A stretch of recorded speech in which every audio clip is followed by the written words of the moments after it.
Yes. Welcome to the K. Kente Show. Welcome to the K. Kente Show. I have a special guest. I interviewed this gentleman, I want to say like a couple of years ago, man, and his story is amazing. And I had to bring him back again, man, for some of y'all that might didn't catch the first interview that I did with Mr. Paul Lamar Hunter. This guy, man, I mean, he's been through a lot. He has an amazing story. I want him to tell y'all about his story and different things. So Paul, what's going on, baby? How you doing, man, out there? Hey man, I am just excited that you brought me back on to your show to tell the story of how my mother birthed 21 amazing children by my father. Man, Um, that's just so amazing. And I always hear that story, man, because I never seen in the black community in this Black History Month. So I gotta say this. I never seen in the black community, as far as with our community, that it was only by the same two people. It wasn't no baby mama, baby dad. You feel what I'm saying? Like that's amazing. Like 21, like literally.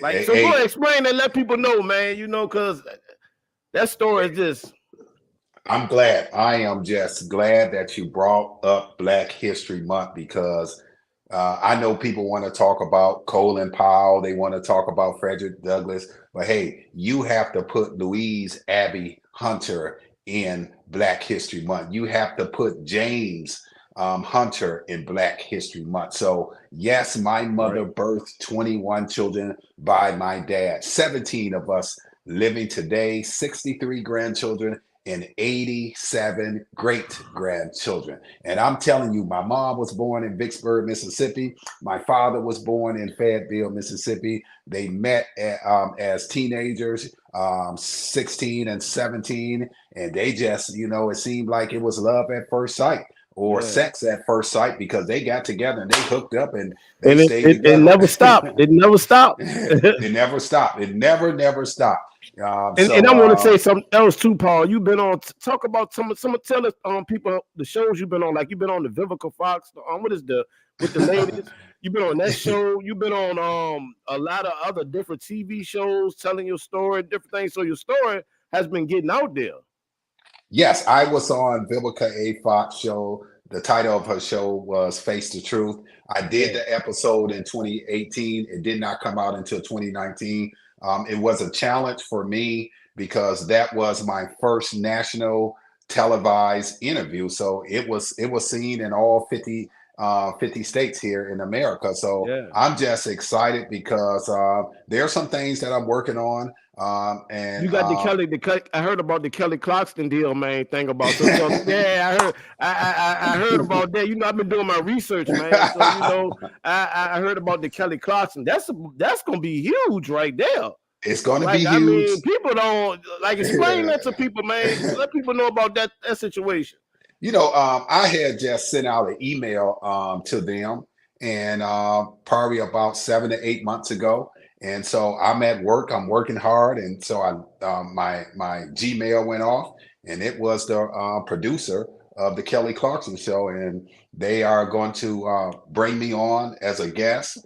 I'm Wow, not going to reveal everything, but that's right. it will happen. There's some things that I had to sign off on, but it's going to happen. And we're just going to have fun with this interview. And then the people that saw me on different shows will see a different Paul Lamar Hunter in the presence of Kelly Clarkson and Oh also man, the viewer. So I'm going to have fun with this interview. I'm going to bring a lot of energy. I'm going to let people know that your purpose is always bigger than your circumstances, and always have a attitude of never giving up in life.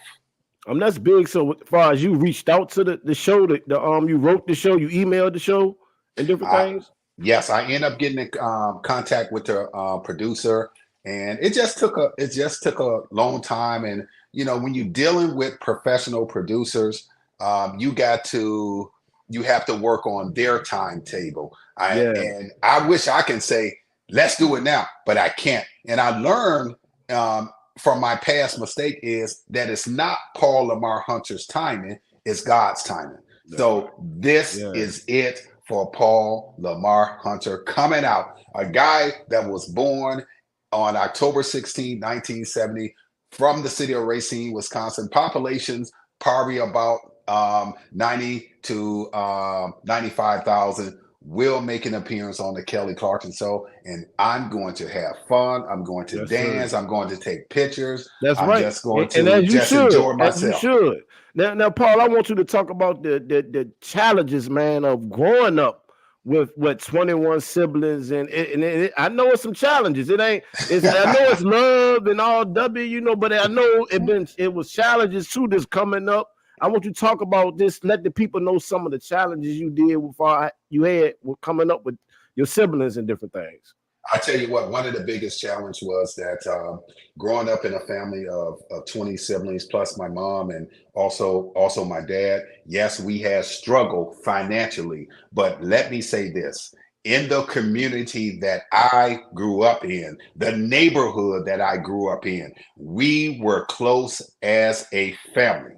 Wow. Everybody Yes. in that neighborhood knew each and everyone's child, grandchild. We knew the aunts, we knew the uncles. If I got out of hand, Mrs. Jones or Mr. Barker had the opportunity to spank me Yep. if I did anything, and then they will wait until my parents get home and tell my parents this is the why I spank your son. And then mom and dad would give it to me or give it to my brothers and sisters as well. We Yeah. were very respectful compared to this generation now. And we always stayed outside. We always socialized. It wasn't no social media. And this is what's hurting our kids today because they are glued to their cell phone and there's so much happening on social media. So we didn't have social media, but one thing that we had was communication. We had social skills. We had love. We had faith. That's You don't right. understand? We had a community that looked out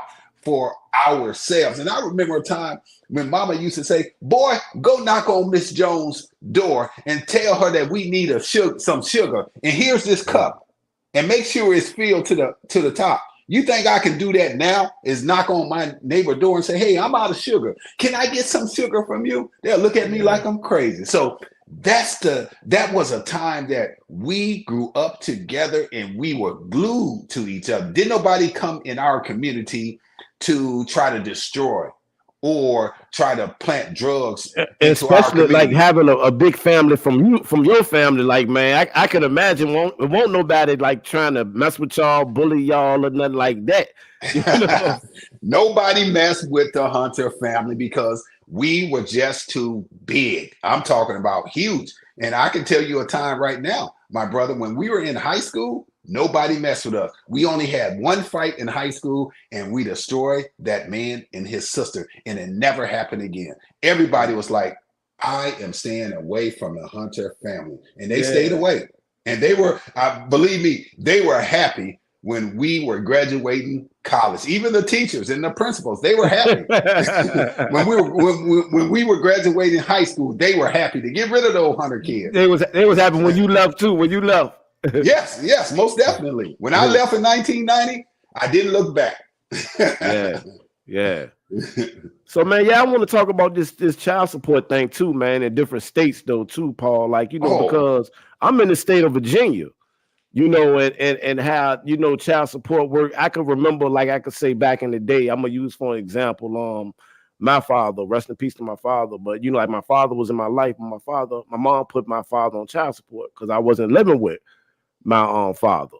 So, my mom will say, well, it's for security purposes and all that. But like I said, my father was in my life, but my father had missed a payment, I think, one time. And I remember him calling me for jail and was saying he had got locked up because of some payment he had missed. Now, this was back then. I was born 79. So I'm just saying how the child support system, this was back in the 80s. I was saying how the child support system was back then. Now, if you miss a payment, they do back child support. Now, I think, far as because a lot of guys don't got work history, Paul. They don't. This is another thing. A lot of guys don't got work history. So when these girls going for child support, they can't really get too much of nothing anyway. So Well, explain. I was just explaining my situation as far as with my father. I was looking at like that. So back then, how the laws probably had changed because he ain't missed number probably like a payment or two or something. And it's like, he was locked up for a week and he won't locked up like a long time or nothing. But I'm just saying how the laws were here in Virginia. Well, let me explain this. The Temptation has a song called A Ball of Confusion. And that's what child support is. It's a ball of confusion. But as you in that ball, you got to say, okay, you know that it's a ball of confusion. But let me say this about child support. And I want your listeners to understand child support is not law. Child support is not mandatory. Child support is a federal program. Child support is a voluntary program. Child support is unconstitutional. Listen, it is unconstitutional. There are some case laws out there. If you want to be free from this corrupt child support agency, those case laws are Blessing versus Freestone, U.S. versus Stage, We Hunt versus Ledbetter. Those are case laws that can set you free from the child support agency. If you need any assistance, please bang my email, paullamarhunter.com, paullamarhunter.com. And remember, I'm just one call away. Just call Paul. Oh man. Yeah. Because some people do need that information for us with dealing with, child support. Like we got fathers out there that do things for the kids, might have receipts and different things and still get put on child support somehow. And that's not constitutional because they still in their child's life supporting. So how does that work when you living in different states though, Paul? Like I'm in Virginia, certain people might be in Texas, different states, different laws work different in different states.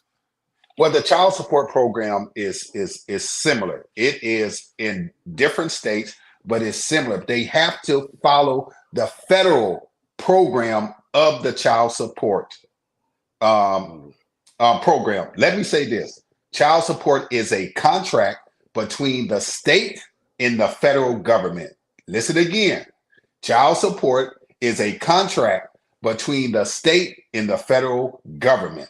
So what I'm saying here is that if a male or female that is paying child support for $1, all right, since it's a federal program, for $1 that they receive from child support, the person that paying child support, the federal government turns around and gives the agency $5. Listen to me, $5. Child support is a federal program. It is not law. I have to emphasize that. It's a federal program. It's a voluntary program. It's a contract between the federal government and the states. That's all it is. And the state gets to administrate the program, but the state never tells who. They never tell the individuals in the program that it's a federal program. Wow. Yes. That's deep information to know, man. That's real good information to know. And let's continue with your story though too, Paul. As far as with your siblings and different things. What's up next for you, man? You got like any books you let the people know? Well, I tell you what, I finished up a manuscript and I have a book that will be coming out. The title of my book is I Am Pregnant and Child Support is the Father. Oh, I am pregnant and child support is the father.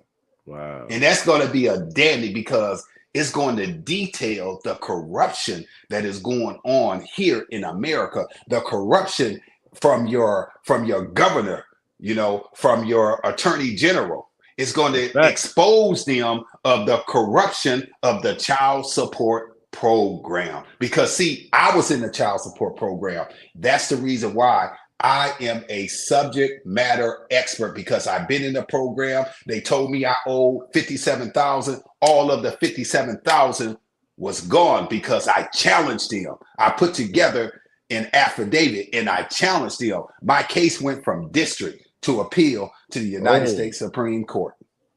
go. So that right there is very important to me, is to get this book published. I'm pregnant and child support is the father. I really want this book to really hit home to your viewers, to your listeners, and people that is watching this interview. It is very imperative that you guys educate yourself. Women, educate yourself. Listen to me, women. If you are in the child support program, remember that it's voluntary. Also, remember that the program was designed for men, not for women. The child Mm, support program was designed for men and not women. that's facts. Man, that's facts. So, man, let's talk about, as far as where you from. What is it? Mason, Wisconsin? What is it? Yep, Racine, Wisconsin. It's probably Yeah. about a half an hour away from Milwaukee. Ooh, The Green Bay Packers yep. is there. The Milwaukee Brewers. I do not support the Green Bay Packers organization because I'm a 49ers fan. I have to put that out there. And all Dang, of man. my I'm all sorry about I'm sorry about what just happened to y'all in the Super Bowl, man. Dang. hey, it's like a marriage. You in it for the good times and you in it for the bad times, but you got to Yeah. keep moving. You have to keep Y'all moving. You did have to good keep though, man. rolling. Y'all did good. So Y'all did that's good. yeah, that's where I'm from. It's a great place. It's very diverse. I love it. I miss it, and hopefully this summer I can go back home and see my aunts and cousins and nieces and nephews and just enjoy myself. Okay, that's what's up, man. So as far as with your sisters, you close with your sisters a little bit now? Because I know for back in the day, like man, as far as with on dealing with that show, it was a little tension as far as with your sisters and different things now too. I want to know, has that cleared up or anything, as far as y'all relationship that got a little better? The relationship is awesome, and I'm glad That's that what's you good. asked that question. My relationship with all my siblings are great. My siblings are all on board because they know that I had signed a deal with Tailflick to get this movie done based on my mother's book, Love and Charity: The Life Story of Louise Hunter, and the Love and Charity Homeless Shelter, and also my book right here, No Love, No Charity: The Success of the 19th Child. So both of these books right here Hold has that, hold been that book up again, Paul, because I want people to see that. Hold that book up again right there. okay, Yeah. right here, right here. Okay. That's Yeah. my mom's book, Love and Charity: The Life Okay. Story of Louise Hunter and the Love and Charity Homeless Shelter. And also my book, No Love, No Charity: The Okay. Success of the 19th Child. So both of these books has been adapted into a screenplay. Yeah. Now we are in the stages of finding the characters that play my mom and also play my siblings. Oh man, that's brilliant right there. Yes, it is. Ooh. Yes, it is. So that right there is it's important to me. So my sisters and brothers, like I said, they are on board because they know that once the movie is completed, it's going to put the great state of Wisconsin on the map, and also it's going to leave a positive legacy on our children as well.